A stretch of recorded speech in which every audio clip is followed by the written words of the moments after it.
Sciences Po. Alors, vous avez parlé de Apple, cette société américaine qui rachète nos minerais via, on va dire, des dealers. C'est tout ce que nous décrions. Je ne sais pas si vous êtes au courant, mais la RDC a implanté un procès contre Apple, mais contre toutes ces firmes qui rachètent les minerais, on va dire, avant, à l'époque de Barack Obama, on appelait ça les minerais de sang. Mais aujourd'hui, on parle des minerais qui proviennent des zones de conflit. Et donc la RDC est en justice avec beaucoup de firmes comme ça, notamment Apple. Mais ils se sont justifiés, ils ont des avocats très puissants en Apple aujourd'hui. Ils disent comment ils achètent. Je vous renvoie des articles, vous allez voir ce qui a été dit en tout cas dans les procès. Mais là, la RDC l'a fait. Et je pense que quand parce qu'on en est encore à l'accord de paix. Ne faites pas, il n'y a pas d'amalgame, il y a deux accords. Il y a l'accord de paix et puis l'accord économique. À Washington, tout récemment, la RDC n'a pas signé l'accord économique. Pourquoi? Parce que les préalables, les conditions ne sont pas encore réunies. On ne peut pas se permettre aujourd'hui de passer à l'accord économique alors que les balles crépitent encore dans la partie est du pays, alors qu'il n'y a pas encore un cessez-le-feu effectif. C'est pour ça qu'on n'a pas signé à Washington l'accord économique. Et quand cela sera fait, il y aura toutes les questions qui seront mises sur la table. Il y aura des discussions avec des grosses firmes, des entrepreneurs, des investisseurs. Et je ne sais pas si vous êtes au courant, cette semaine, il y a eu un grand forum, une grande conférence entre la RDC et les États-Unis sur justement les projets, comment on dit, sur les affaires, voilà, sur les investissements. Donc vous voyez qu'on avance quand même en attendant la signature. Et pour ça, vraiment la condition sine qua non, c'est la paix. Et là on va passer vraiment à tout le reste. Bon, j'essaie vraiment d'aller vite pour gagner du temps, parce que je sais qu'il y a notre panel, Madame Michou, ma DGA préférée, pas m'en vouloir si... Alors Doha, vous avez parlé de la libération des prisonniers. Écoutez, Doha, c'est un processus qui reste quand même, comment vous dire, pas très fermé, mais c'est un processus qui est très, je dirais pas compliqué, mais il est en cours. Il est en cours, et donc parmi, pas les conditions, mais les règles de la médiation, donc des Qataris, c'est de laisser à la médiation communiquer. C'est pour ça que nous, on ne communique pas trop sur Doha. Je ne sais pas si vous en êtes rendu compte, c'est une stratégie et c'est aussi par respect à la médiation. Eux, ils ne respectent rien. Pendant que nos délégués sont à Doha, ils sortent de là, ils font des points de presse, ils insultent les chefs d'État, ils insultent la RDC, ils disent tout ce qu'ils ont envie de dire. Nous sommes une nation, nous sommes un pays. On ne peut pas se mettre à leur niveau. Donc on respecte la médiation, elle dit que c'est elle qui allait communiquer sur les avancées. Donc vous avez parlé des prisonniers, effectivement, parmi les mesures phares, il y avait ce qu'on appelle les mesures de confiance. Les mesures de confiance, c'est justement cet échange de prisonniers. Je ne veux pas aller en détail sur ces questions-là. Comme je vous dis, c'est très stratégique encore à faire, et c'est un processus en cours. Donc les rebelles, qu'elles sortent, on a signé l'accord de principe, on a signé pour la vérification du cessez-le-feu, on n'a pas encore fini.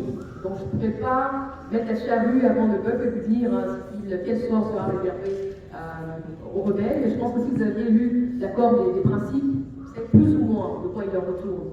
Surtout sur le brassage et mixage. Cette question est venue très souvent. Mais nous, on a bien dit que ce sera conditionnel. Ce n'est pas inconditionnel. L'intégration, ce sera conditionnel, c'est-à-dire au cas par cas. Vous avez des militaires qui n'ont jamais été dans l'armée, vous en avez d'autres qui étaient nos frères RDC, mais qui ont été pris là-bas. Vous avez d'autres qui ont l'âge d'aller à la retraite. Donc on verra au cas par cas. Ce sera plus comme à l'époque, on prend un groupe, des rebelles, vous avez pris les armes, vous avez tué, massacré les gens, et bien vous venez, vous tous, on vous intègre dans l'armée. Non, pas du tout. C'est ça juste la différence, conditionnelle, l'intégration. Mais il y aura un moment où on parlera de toutes ces questions-là, mais vraiment à la place publique, et vous comprendrez mieux. Tout est réfléchi. Que Dieu nous aide, Isabelle. Alors, Gilbert, où est-ce que vous êtes? Ah, Gilbert, c'est vous. Vous avez dit que, dites-le encore, on est en train de vanter notre diplomatie. Vanter ou inventer? Inventer. On n'invente pas. Pourquoi on n'invente pas? Gilbert, on a été à la présidence de l'Union africaine. Vous avez vu ce qu'on a fait. La masculinité positive, on a résolu quand même des crises ça et là, entre l'Éthiopie, le Tigré. Il y a eu beaucoup de conférences qui sont tenues ici. Je pense que notre passage à l'Union africaine a été salué. On est d'accord? Aujourd'hui, on fait parler de notre pays. Aujourd'hui, nous sommes membres, certes non permanents, parce que l'Afrique c'est encore ça, non permanents du Conseil de sécurité. On démarre en 2027, notre voix comptera. La voix des RDC va compter aux côtés des grandes puissances. On va s'asseoir avec les États-Unis, avec la France, avec tous ces pays qui ont le droit de veto. La RDC sera là. Et vous dites, on vend, on invente. Non, ça c'était fait. Vous avez vu, moi j'étais à New York à l'Assemblée générale. La RDC a présidé une des commissions. La RDC a présidé la plénière. Vous avez vu ce qu'on l'a fait par le passé. Donc ça veut dire qu'il y a quand même une avancée. Ça veut dire qu'il y a des belles choses aujourd'hui qui se passent en République démocratique du Congo en termes de diplomatie. Nous sommes invités un peu partout aujourd'hui. Et ce n'est pas seulement par rapport à la guerre, ce n'est pas seulement sur des questions sécuritaires, mais sur d'autres aspects aussi. Aujourd'hui, on ne peut pas parler minerai sans la RDC. Nous sommes incontournables. Et c'est aussi ça que nous mettons en avant. Nous disons, eh bien, si vous avez besoin de ce que nous avons, respectez-nous, aidez-nous à finir notre guerre. Donc aujourd'hui, on se positionne aussi sur ces questions-là. On a bloqué la sortie je ne sais pas le coltan, je confonds toujours ce nom. C'est qui est au Canada. Le cobalt, je ne sais pas pourquoi, je suis trop fibou dans ma tête. Le coltan, j'ai grandi avec ça. Le cobalt, la RDC a bloqué. Il y avait trop de stocks. On s'est dit, puisqu'il y a trop de stocks sur le marché, à un moment ça ne nous rapporte plus et le prix baisse. Qu'est-ce qu'on fait? On doit juguler les flux, le trop-plein. On a stoppé, mais ils ont paniqué, c'était chaud. Je veux dire qu'aujourd'hui, si, et je pense que Dieu nous fera grâce, tout va bien se passer, on va retrouver la paix. Nous sommes vraiment sur, vous savez, quand une femme est en train d'accoucher, il y a les dernières douleurs là de l'accouchement. Hein.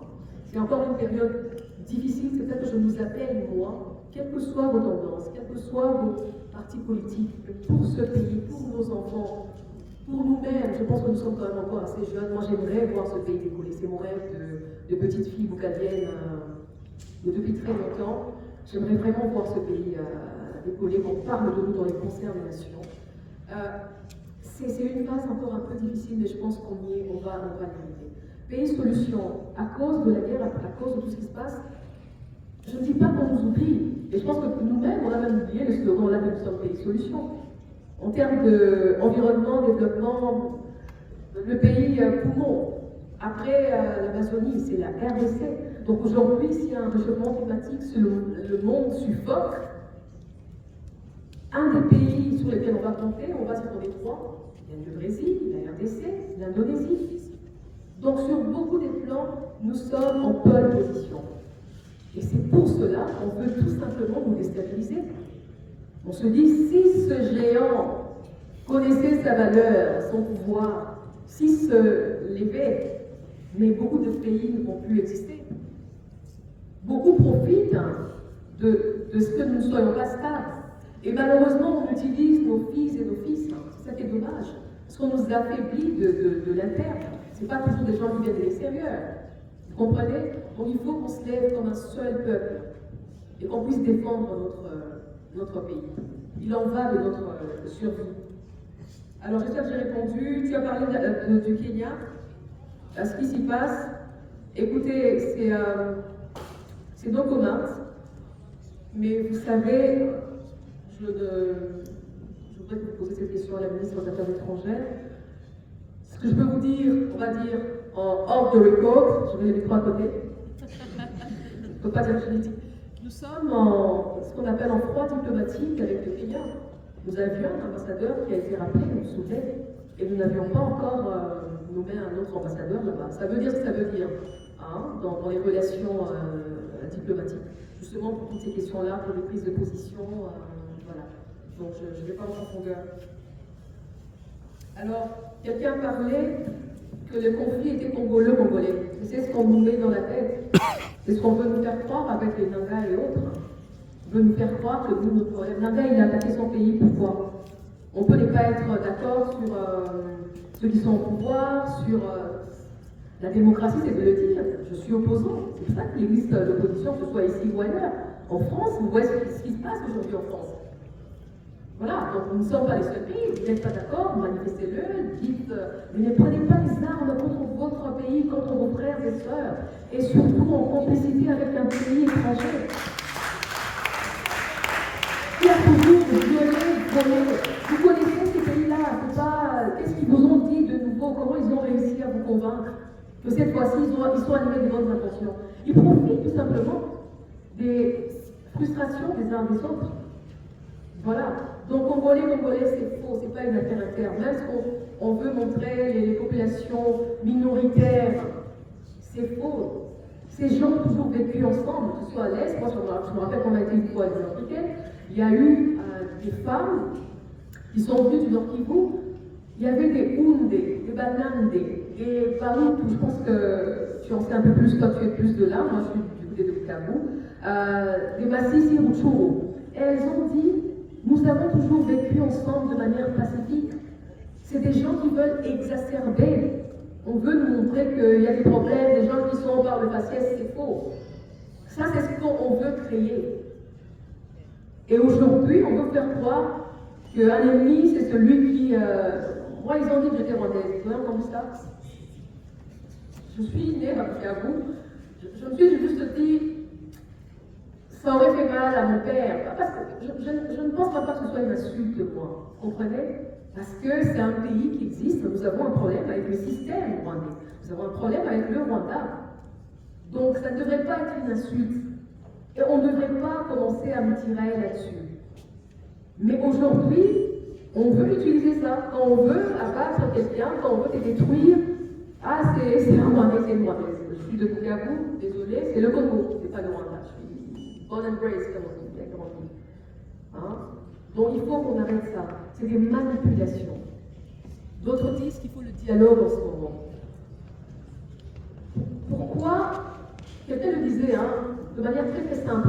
Votre maison est attaquée, il y a des voleurs qui sont à l'intérieur, à l'extérieur, qui viennent vous attaquer, et quelqu'un dit à votre papa qui se bat sur tous les fronts, ah papa, pour qu'on puisse t'aider, on a quand même des problèmes, hein, moi j'ai pas d'uniforme, hein. Ah, quand tu m'avais promis de m'envoyer en Europe, et la femme qui dit, ah moi j'ai pas eu mon pain quand j'ai accouché. Vous pensez que c'est le moment quand vous êtes agressé, quand le voleur est dehors, hein, et il est en train vraiment de tout casser pour tout vous prendre, mais vous dites à votre père, non, d'abord, nous on a des problèmes internes. Moi je pense que c'est vraiment pas, ça c'est mon avis, c'est pas le moment. Nous sommes agressés par le Rwanda. Il est connu. Tous les rapports internationaux du groupe d'experts des Nations Unies ont désigné le Rwanda comme pays agresseur de notre pays. Donc c'est vrai que comme dans toute famille, c'est vrai qu'il y a des problèmes. On ne va pas les nier, on ne va pas dire que tout va bien. Mais ce que je dis, c'est que le moment ici, il est crucial, il est important pour que nous ne soyons pas distraits et que nous défendions notre territoire. Je vous remercie. Tous vos applaudissements, s'il vous plaît. Merci beaucoup. Merci beaucoup pour la suggestion, proposition. Hein, c'est très bien. Il nous faut vulgariser parce que nous, on a l'impression que les médias font leur travail. Alors, c'est à nous aussi, c'est vrai, en tant qu'institution. Moi, je suis à la présidence. On se dit les médias, le service public, les RTNC, les gens, Madame Sandra qui est là. Donc c'est à eux aussi, les gens suivant la chaîne nationale, de pouvoir savoir ce qui se passe dans ce pays. On doit pouvoir compter sur tout le monde, mais c'est ça que c'est un rôle de vulgariser. Donc chacun à son niveau en tout cas. Mais nous, moi je parle pour moi en tout cas, c'est comme ça que depuis un moment, j'ai commencé à aller dans les universités, je parle avec les étudiants pour leur expliquer. Parce qu'on se rendait compte qu'il y avait vraiment beaucoup de désinformation. Et souvent, ce n'est pas toujours, comment dire, péjoratif ou mauvais. C'est tout simplement parce que les gens n'ont pas la bonne information. C'est l'accès à l'information. Et ce sont les institutions qui mettent à disposition du public ces informations-là. Donc, merci pour la suggestion. Il y a tellement de réalisations, il y a tellement de belles choses. Il nous faut, il nous revient en tout cas à nous de les vendre, pas de les vanter comme ça a été. C'est des faits, hein, pour faire la différence. Alors, Leonardo, Sciences Po, c'est très bien, je voulais faire des sciences politiques moi quand j'étais jeune étudiante. pas eu la possibilité, mais bon, je pense que je m'en sors pas mal. Une deuxième, ici même dans cette salle, l'année passée où nous avons parlé de la RDC Cap vers l'émergence. Et pour cette troisième édition, l'idée pour nous c'était de pouvoir réunir les acteurs institutionnels, les acteurs non institutionnels, les entrepreneurs, les scientifiques, les médecins, tous les secteurs et domaines de la vie confondus, pour que chacun, dans son domaine, nous présente les actions déjà menées pour accompagner le développement de la RDC et que nous puissions ensemble prendre des décisions qui vont faire en sorte que nous puissions nous dire que oui, le festival nous a servi de cadre de réflexion. Et puisque c'est les défis congolais, nous avons rencontré beaucoup de défis que nous avons pu relever également, puisque nous intervenons comme vous les invités. Vous savez que cet événement devait avoir lieu le 15 et le 16 octobre, donc mercredi et jeudi passé. En dernière minute, nous apprenons que l'espace sera occupé par le chef. Et donc, à l'impossible, nous ne pouvions pas faire autrement que de reporter. J'avoue que beaucoup de gens m'ont demandé de reporter pour la semaine prochaine, mais je tenais à le faire cette semaine parce que beaucoup de personnes ont fait des déplacements, et encore un panéliste dans la salle qui n'a pris son billet que pour 6 jours pour participer à cet événement. Et donc nous nous devions de respecter l'engagement de ceux qui avaient choisi de respecter notre invitation. Nous sommes restés sur la même semaine. C'était prévu pour le vendredi 17 et samedi 18.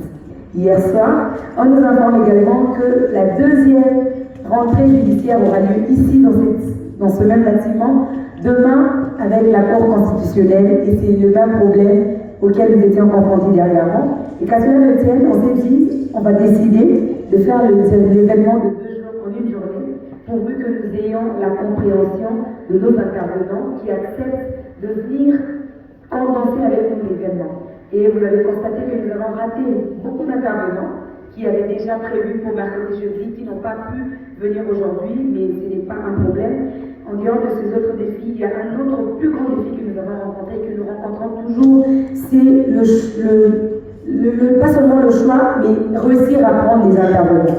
Ce festival, c'est un cadre que nous avons mis en place.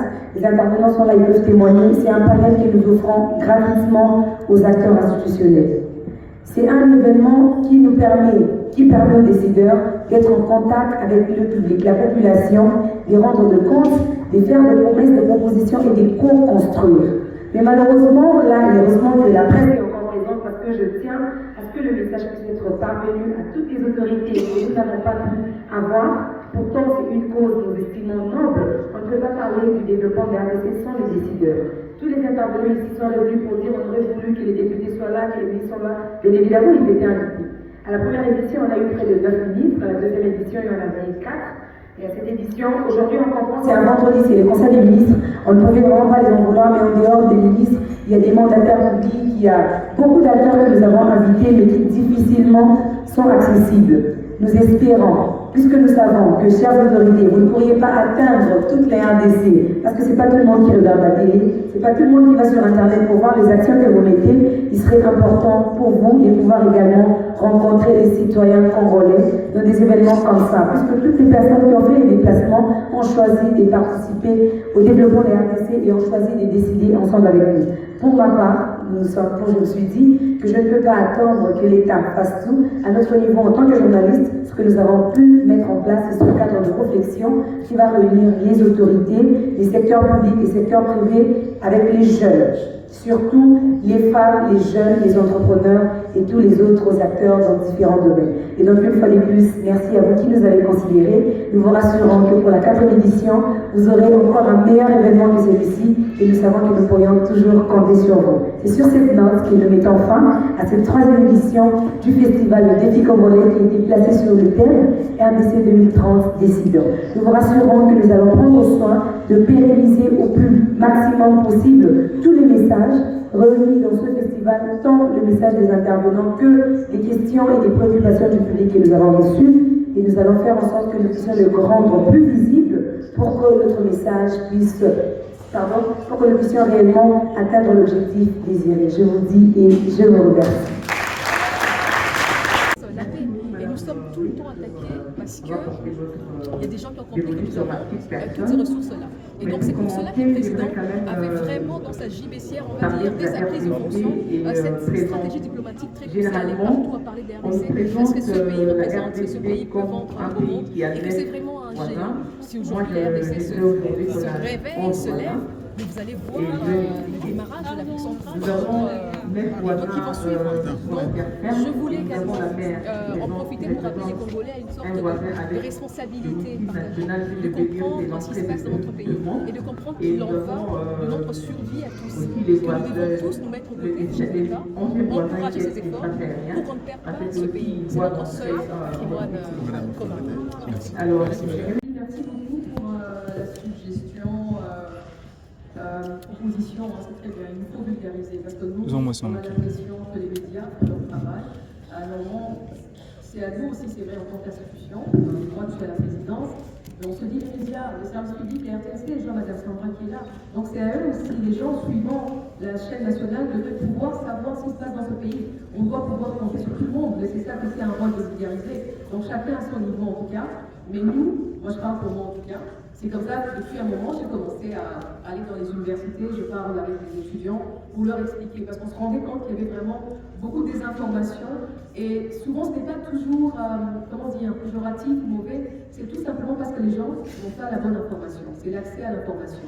Et ce sont les institutions qui mettent à disposition du public ces informations-là. Donc merci pour la suggestion. Il y a tellement de réalisations, il y a tellement de belles choses, il nous faut, il nous revient en tout cas à nous de les vendre, pas de les vanter comme ça a été. C'est des faits, hein, pour faire la différence. Alors, Leonardo, Sciences Po, c'est très bien, je voulais faire des sciences politiques moi quand j'étais jeune étudiante. Je n'ai pas eu la possibilité, mais bon, je pense que je m'en sors pas mal. Je commence ? Oui. Alors, merci beaucoup. Les impressions sont très positives. Nous sommes contents d'avoir pu clôturer en beauté cette 3e édition du Festival Le Défi Congolais qui était axé sur le thème RDC 2030 décision. L'idée derrière cet événement, c'était de pouvoir réunir les acteurs institutionnels, non institutionnels, la presse, la société civile, les jeunes, les entrepreneurs, les femmes, chacun dans son domaine pour venir nous présenter les grandes décisions à prendre et à mettre en place pour que d'ici 2030, nous puissions réellement parler de notre RDC développé. Parce que nous ne pouvons pas laisser l'État s'occuper de tout.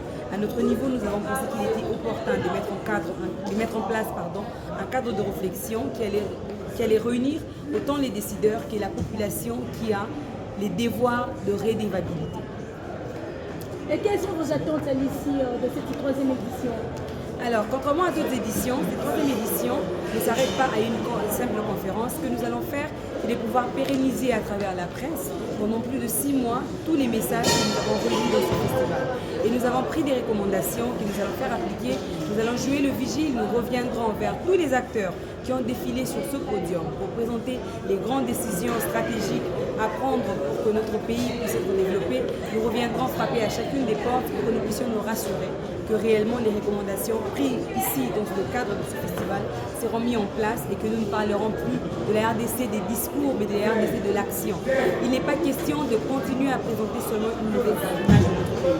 On parle souvent de la guerre, on parle de la sécurité, on parle des embouteillages, on parle de tout ce qu'il y a comme antivaleurs dans notre pays et nous oublions qu'au côté de ces antivaleurs, il y a beaucoup d'actions positives, beaucoup d'acteurs qui font bouger les lignes à travers des actions positives qui vendent positivement l'image de la RDC. Il est temps que nous puissions changer les narratifs sur notre pays et donc c'est à nous de communiquer autrement tout en présentant, en mettant en avant des actions positives et qui vendent positivement notre pays. Et il n'est pas question de s'arrêter là, il faut que nous puissions prendre soin de mettre en place des mécanismes qui feront en sorte que nous puissions réaliser ce que nous faisons comme promesse et que nous ayons toujours le temps et de revenir pour rendre des comptes à ceux qui nous ont fait confiance. Là, nous parlions bien évidemment des acteurs institutionnels. Je commence ? Oui. Alors, merci beaucoup. Les impressions sont très positives. Nous sommes contents d'avoir pu clôturer en beauté cette 3e édition du Festival Le Défi Congolais qui était axé sur le thème RDC 2030 décision. L'idée derrière cet événement, c'était de pouvoir réunir les acteurs institutionnelle, non institutionnelle, la presse, la société civile, les jeunes, les entrepreneurs, les femmes, chacun dans son domaine pour venir nous présenter les grandes décisions à prendre et à mettre en place pour que d'ici 2030, nous puissions réellement parler de notre RDC développé. Parce que nous ne pouvons pas laisser l'État s'occuper de tout. À notre niveau, nous avons pensé qu'il était opportun de mettre en place un cadre de réflexion qui allait réunir autant les décideurs que la population qui a les devoirs de redevabilité. Et quelles sont vos attentes à l'issue de cette troisième édition? Alors, contrairement à d'autres éditions, cette troisième édition ne s'arrête pas à une simple conférence. Ce que nous allons faire, c'est de pouvoir pérenniser à travers la presse pendant plus de 6 mois tous les messages que nous avons reçus dans ce festival. Et nous avons pris des recommandations que nous allons faire appliquer. Nous allons jouer le vigile, nous reviendrons vers tous les acteurs qui ont défilé sur ce podium pour présenter les grandes décisions stratégiques à prendre pour que notre pays puisse être développé. Nous reviendrons frapper à chacune des portes pour que nous puissions nous rassurer que réellement les recommandations prises ici dans le cadre de ce festival seront mises en place et que nous ne parlerons plus de la RDC des discours mais de la RDC de l'action. Il n'est pas question de continuer à présenter seulement une mauvaise image de notre pays. On parle souvent de la guerre, on parle de la sécurité, on parle des embouteillages, on parle de tout ce qu'il y a comme antivaleurs dans notre pays. Et nous oublions qu'au côté de ces antivaleurs, il y a beaucoup d'actions positives, beaucoup d'acteurs qui font bouger les lignes à travers des actions positives qui vendent positivement l'image de la RDC. Il est temps que nous puissions changer les narratifs sur notre pays. Et donc c'est à nous de communiquer autrement, tout en présentant, en mettant en avant des actions positives et qui vendent positivement notre pays. Et il n'est pas question de s'arrêter là, il faut que nous puissions prendre soin de mettre en place des mécanismes qui feront en sorte que nous puissions réaliser ce que nous faisons comme promesse et que nous ayons toujours le temps de revenir pour rendre le compte à ceux qui nous ont fait confiance. Là, nous parlions bien évidemment des acteurs institutionnels.